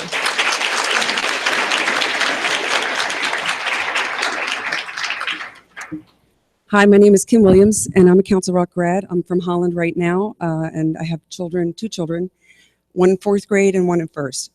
One of the things I do want to mention is the reason people are coming and going so much at this meeting is because our children have games. They have softball games and baseball games, and the parents are picking up from dance recitals, but they're still making the effort to come here tonight, whether it's in the beginning or whether it's 10 minutes or a half hour from now. Some of them had to escape. They couldn't get babysitters. We couldn't get sitters. So I wanted to let you know that's how important it is for them to be here, even though they're coming and going and somewhat disrupting the speakers. But I'd like to speak about considering what scenario causes the least disruption while giving our students and communities the most benefits. The process has been one of confusion and uncertainty, and the public has been provided with an overwhelming amount of information, and at times very last minute. In my opinion, if we're willing to even consider a $35 million building as a scenario, then why can't we consider keeping both of these schools open? I'm for the status quo and to not close any school, especially at the sacrifice of our overall communities. Yes, we'd still have to redistrict and rebalance. That's necessary, but spending millions to add on to schools while we have viable buildings existing seems pointless. We are the 4th smallest school, and yes, we need renovations, but that's primarily because we were on the chopping block for so long.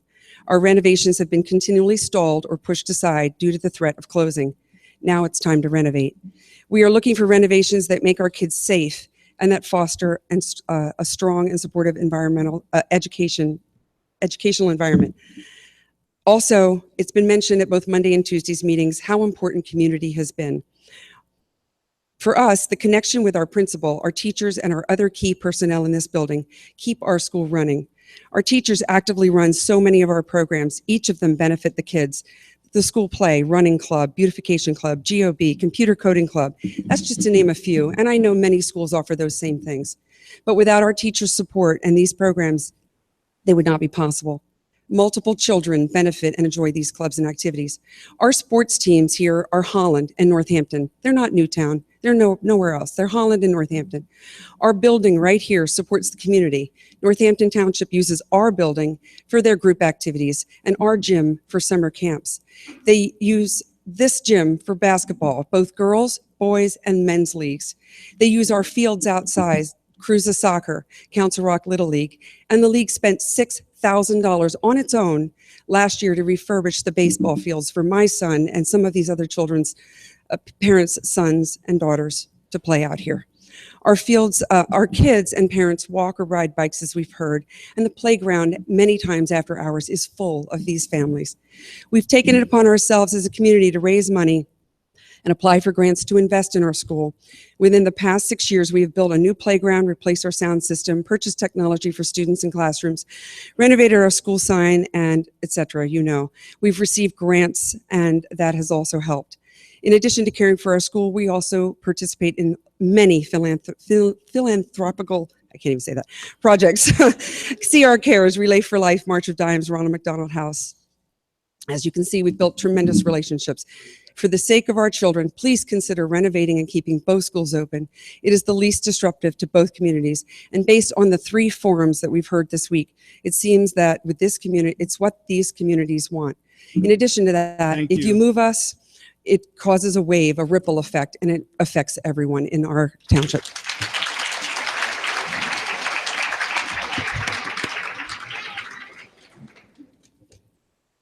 With Steve Yarnell. I'm a proud parent of Rolling Hills. I have my daughter Sophia here, who's a 4th grader. You heard my son, who's a junior in college, speak, my wife speak, and my daughter, who is a junior in high school here at Council Rock, speak. I just got here, as Kim said, one of the softball playoffs tonight, and I'm always late to the dance. Ironically, I'm saying that because I'm in this gym and we talk about the emotional side. And in 2 years, I will have been at 21 dances straight in a row. Father and daughter dances. That's a small, proud, emotional part of having been part of this school. I've been here watching plays, performances. I've had involvement with the grounds, bringing the grounds up, done donations from my business to this school, been actively involved, and it's a great feeling to be in this community. That's the emotional side. You know, I've been kind of sitting in the background, listening to a lot of the things that have gone on at my home, behind the scenes discussions that have taken place, and there's 3 factors that are pretty simple. There's the cost. There's the displacement side piece, and then there's the emotional side, okay? Those 3 things are very simple facts, okay? You go to any of the schools, and we've all spoken about the emotional side, whether Steve's talking about being a wallflower here watching his daughter dance because she won't dance with me too much, okay? The information that was out front that you walked in, you saw all the shoes, you saw all the posters. A lot of that information came from you folks.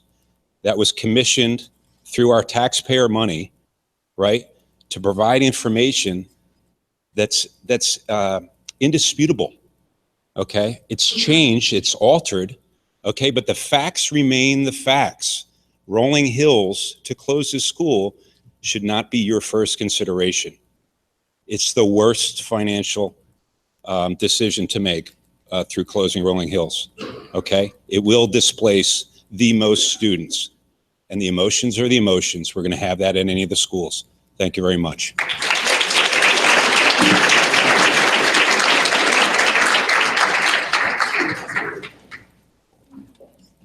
Hi, Andrew Gannon. I went to school here. I graduated in '95. the rope or the net I used to climb is gone and the pit I used to jump in is gone, but this still is a powerful school. It's an important part of this community. And I think I'd like to thank the board for creating a school district that has parents that are willing to come and fight for their school. Because if you went to any school in Council Rock, I'm sure you hear the same thing, you know, emotionally attached to their schools. So I think you got to take that part out of it. And it's not about necessarily what's fair or what's right. It's about what is right. You know, is it fair to close the Wrightstown school because it's the only school up there and we have so many schools in Northampton? I don't know. Is that fair? Is it necessarily need to be fair? I think being fair got us to this need to be parity of 50% there and 50% here when it isn't 50% of the population up there. So why do 50% of the students have to go up there? It doesn't make any sense. It's about doing what's right. It's about taking the emotional part out of it because every school is going to have the emotion. And I appreciate the fact that, Dr. Frazier, you're an outsider. You know, you're new here, whereas some of the older superintendents had been here forever and maybe taught at a school and didn't want to see that school close. So I know you're going to have that outside look to see what's right and do what's right. And I really appreciate it. Thank you.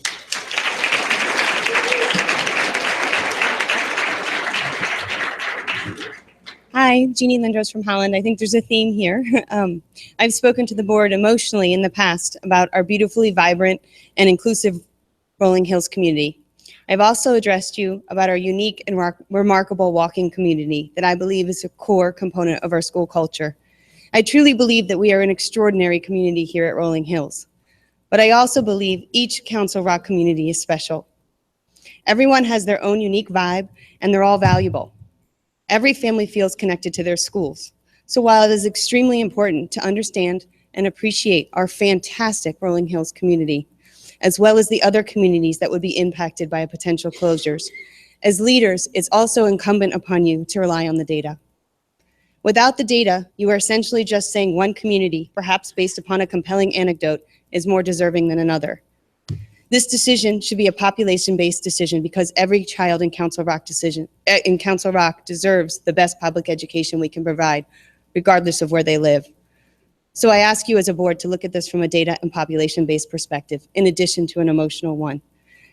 Many years ago, when I started attending these meetings, many years ago, as a person who appreciates and values data, I said, although I would be very sad, if the data told us we needed to close the school, I would understand. But I have yet to see that data. So I'd like to take a moment to quickly highlight some of the most relevant data that supports keeping Rolling Hills open. 1, enrollment. 2 different demographers have told us that we are going to be stable, if not grow. 2, efficiencies, capacities in classrooms. RHE continues to maintain an average of 3 sections per grade. 2 sections of kindergarten. We have 20 sections and need 19 classrooms. You don't have that space. You will have to add additions to 2 different elementary schools to make room for our kids. Cost per student. Rolling Hills is 2,600. Woo, 1,000 would be awesome. Less than Wrightstown.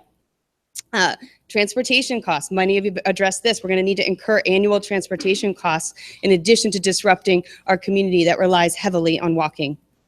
Parity across the school district. Our building already is K through 6, already has a gym and a cafeteria without additions required.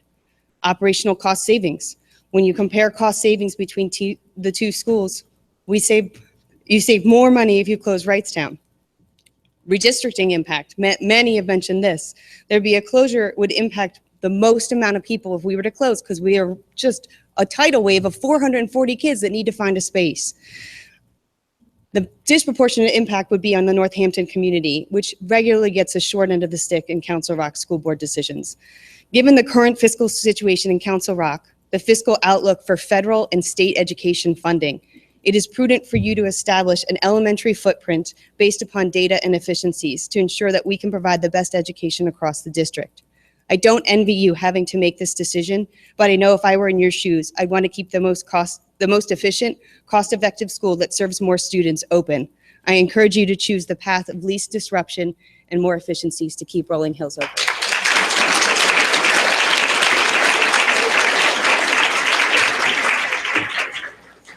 Hi, my name is Sean. I live in Village Shires.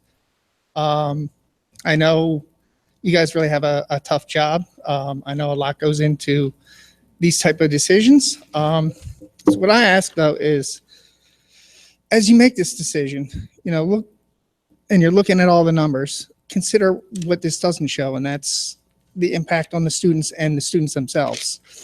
And so when you make your decision, I ask that you think about the students and not just the generic idea of a big nameless, faceless mass of students, but go out, talk to some of the students. And as you're making your decision, think about them, picture them. Imagine how you would explain your decision to them, and then consider doing that for each student who would be impacted. Thank you very much.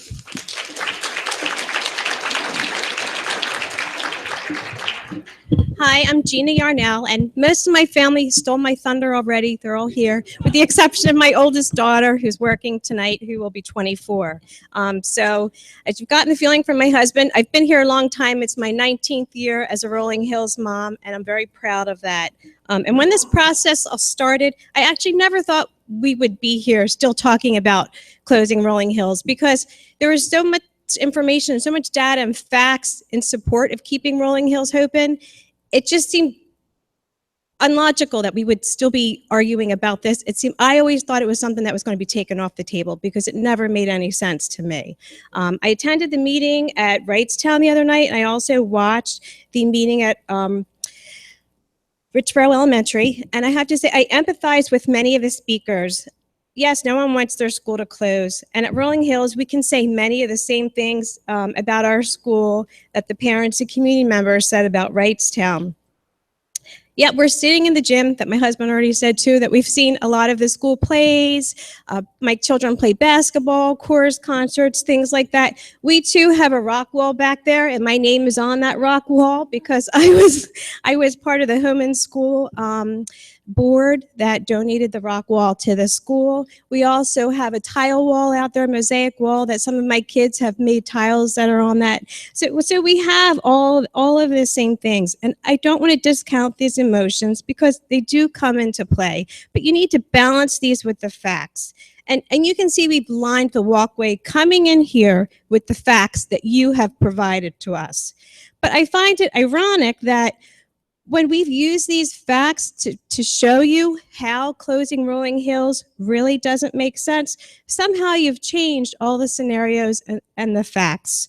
So some of the most compelling facts, which some of my predecessors have talked about already, to keeping us open is because we will disrupt the least amount of people and we will save the district the most amount of money. And we also have, a good amount of taxpayers as well. And I have to say, we have 1,000 more households paying taxes in Rolling Hills than some of the other school in Wrightstown. So that has to come into play as well. So we have 1,000 more people than them that we would be affecting the tax dollar. And I did state this at the last meeting, that I'm disappointed still. I never imagined the administration to bring in new scenarios this far into the process. And I think this was wrong on so many levels. You pulled the rug out on our community with a total disregard of us with these scenarios. You committed to a timeline and you took additions out. And now you're going against what you previously voted on, putting the additions back in. I'm not quite sure what administration was trying to accomplish, but you have succeeded in putting our community in complete turmoil. The Richboro Elementary community, they've been used, I think, like a child in a custody battle, especially when it comes to dividing lines of which high school they should feed into. And after watching the public comment during last night's meeting, I'm humbled by the unity in our Northampton community. And I think there are so many more scenarios that would make much more sense, and Sally had kind of mentioned that. And one of them would be to utilize Richboro Middle School, keep Rolling Hills open, send our kids there for 2 years while you renovate. You don't have to displace any other kids. We wouldn't have to rent trailers. And also, it wouldn't delay the redistricting, which would be a big plus for our community, because your options that you have out there is delaying. Thank you. Okay, thank you. I'll come up to say the rest.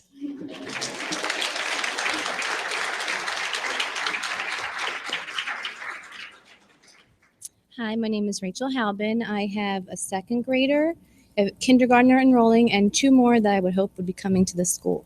I'd like to talk for a moment about the special education that's offered here. My daughter fits under that umbrella. Since her 3 years of being here, she has been serviced every way she needed to be. She's actually now phasing out of her services, but she had teachers that would meet her before school. They would come into the classroom, and they really made sure her needs were met. And this is a small school, but it's mighty. Just don't count us out yet. Okay.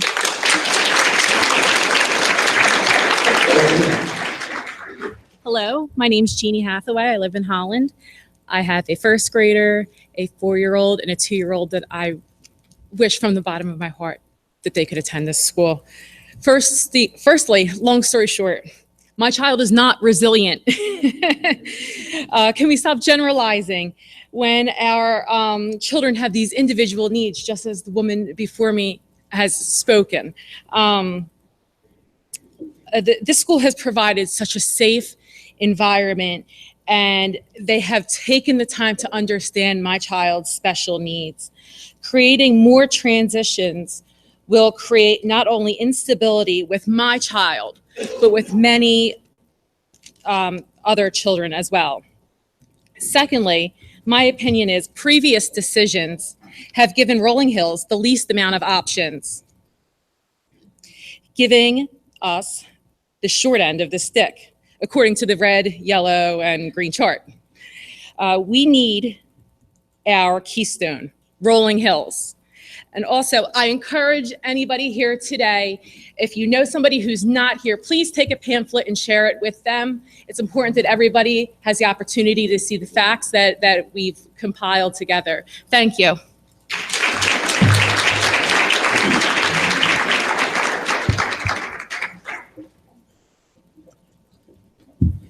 Good evening. My name is Chuck Hillen. I have a 2nd grader, soon to be 3rd grader, currently in Rolling Hills. I'm a Holland resident. I applaud everyone, both parents and the board, to sit through this. I don't think, I see the passion in everybody, but this all comes down to dollars and cents. And I've witnessed Holland Elementary be revitalized. Goodnow Elementary School has been revitalized. We are spending about $100 million on a new middle school for Newtown and revitalizing the middle school for Holland, or right down in Holland there. If you take what you're saving here, that's like 200 years worth of money. If you add up the $100 million you spent there, plus the 18 or 20 million on each school, we seem to be putting a dollar sign on this school or other schools where it's 200 years of money this board, justifiably so, has spent over the last 5 or 6 years just revitalizing schools and building a new school. So I don't understand why we're tripping over $473,000 a year. It just doesn't make sense to displace young children and have all of us working people who scramble, or at least I do, to just get to school and pick them up from school to just get here. And spend, let's make it a little bit bigger and put the kindergarten in, because I had to send my daughter to, and still do, for before and after care to Breezy Point, and it's not cheap. So I'd rather give them extra money to my own school district than to a private firm who does a great job, but I'm spending that money every month. Thank you very much.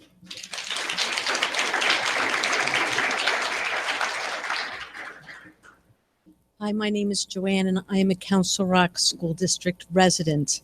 Please don't hate me.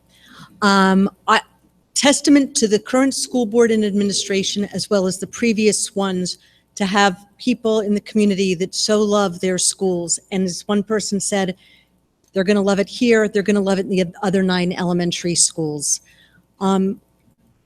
I wouldn't tell you to close Rolling Hills or close Wrightstown. I'm leaving it up to you guys. No matter what you do, there are going to be people in this community that really, really hate you. And that's a bummer.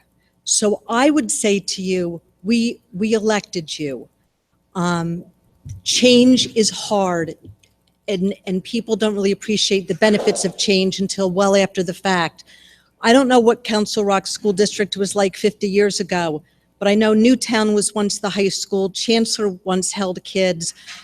Welsh was built in my time. So there's been a lot of building, a lot of changing. In order for anything to stay as good as it always has been, it generally needs change.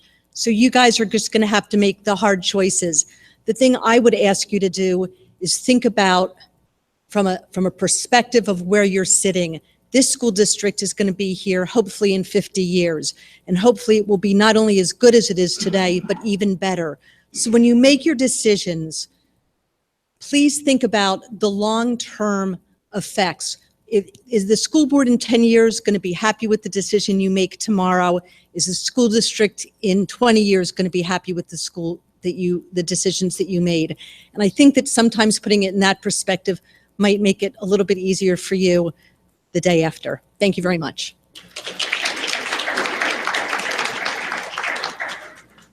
Hi, my name is Tyann, and I am a Holland resident. I graduated from Rolling Hills in '84, graduated from Council Rock North. My son went to Rolling Hills. He now goes to South.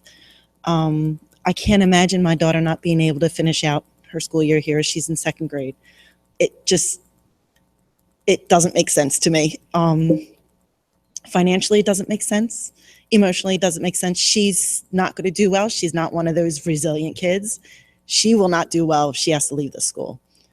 And being separated looked like we're going to be separated into 3 different schools.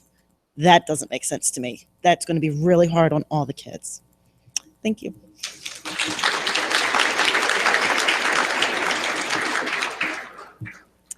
Hi, my name is Stephanie. I live in Holland. A lot of people here tonight did a great job speaking to the fiscal impact, the environmental impact, so I'm just going to second that. I'm a parent of 4 children. I have one in 3rd grade, one in 1st grade, and 2 toddlers still at home. And I'm also a social worker in this community. So I want to speak a little bit to the social, emotional, and mental impact of some of these conceptual scenarios that we are discussing. And I do have to second what some other of the moms said, is that not all kids are resilient. Some of mine will do fine. Some of them, I'm really worried. So I want to talk a little bit about that. Under the current conceptual redistricting, and again, I know you said this is very, very preliminary, but the current conceptual redistricting splits this tight-knit group of 440 students into 3 schools. That's reducing our kids' current group of friends by 2/3. You've all heard the term, it takes a village. I know, I have 4 kids. I rely on this village every day when I get stuck at work and somebody needs to pick my kids up for me, or when we all need to carpool because we all live within a mile of each other. A bunch of us carpooled here tonight. Please don't split our village. Please don't take away 2/3 of our village. Now, if I've done my math right, and again, I have 4 kids, I'm not the most well-rested person in this room, so I may not have done the math right. But if I did, if I calculated correctly, the year that you're talking about doing redistricting, I will have a child in 6th grade, 4th grade, 1st grade, and kindergarten. I can't imagine from an emotional standpoint what my house is going to be like the year leading up to that and the year after that. I was a kid. I know what it's like to try to make new friends. So I would ask of you, please consider the scenario that will have the least impact on the least number of students. I know what my house is going to be like around that time. Please, can we minimize that impact as much as possible? Thank you.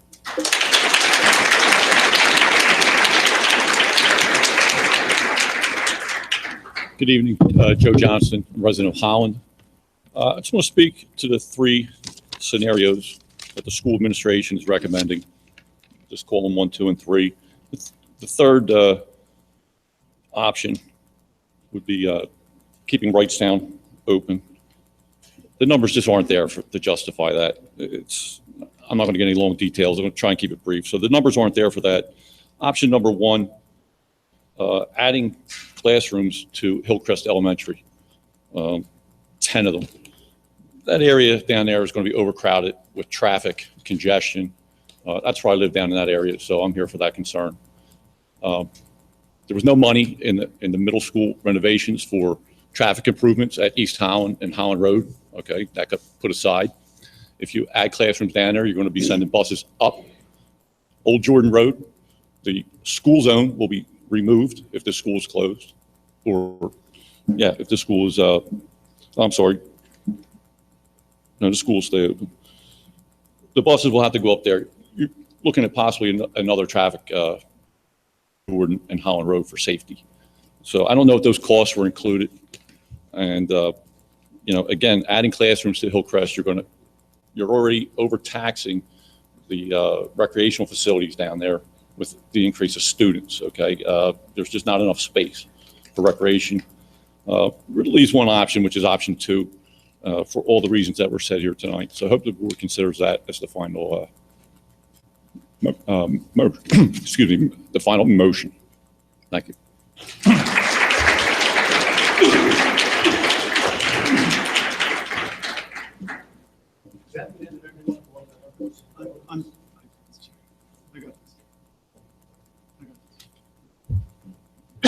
It's okay. Please.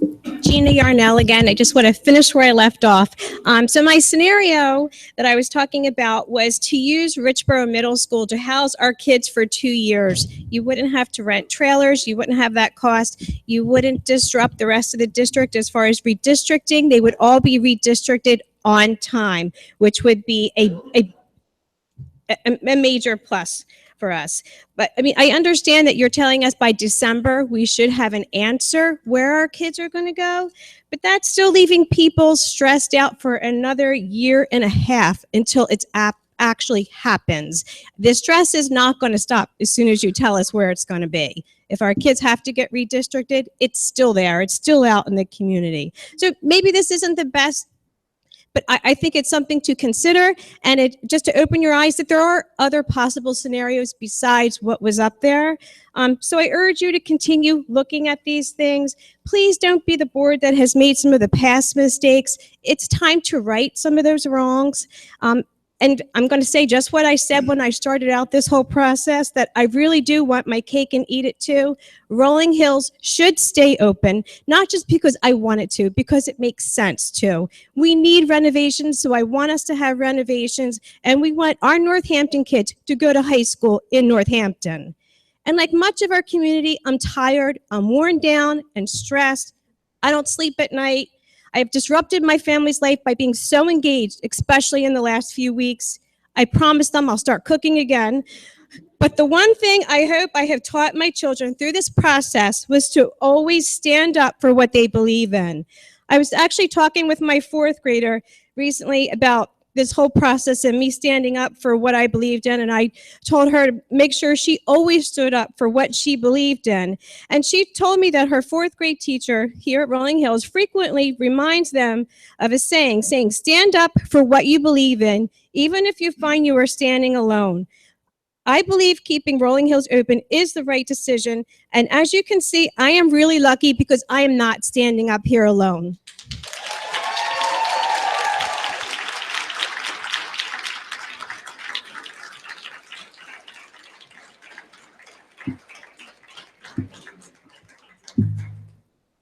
Thank you very much. Thanks for sharing your thoughts and your questions and your time tonight. I promise you that the board was listening very carefully, and so was the administration. And we'll follow up with answers to your questions as much as possible. And a reminder, we will have it's actually going to be our 10th Master Capital Planning meeting will be next Monday night at Chancellor Center at 7 o'clock and 7:30, I'm sorry. And you all are certainly invited to attend. Thank you.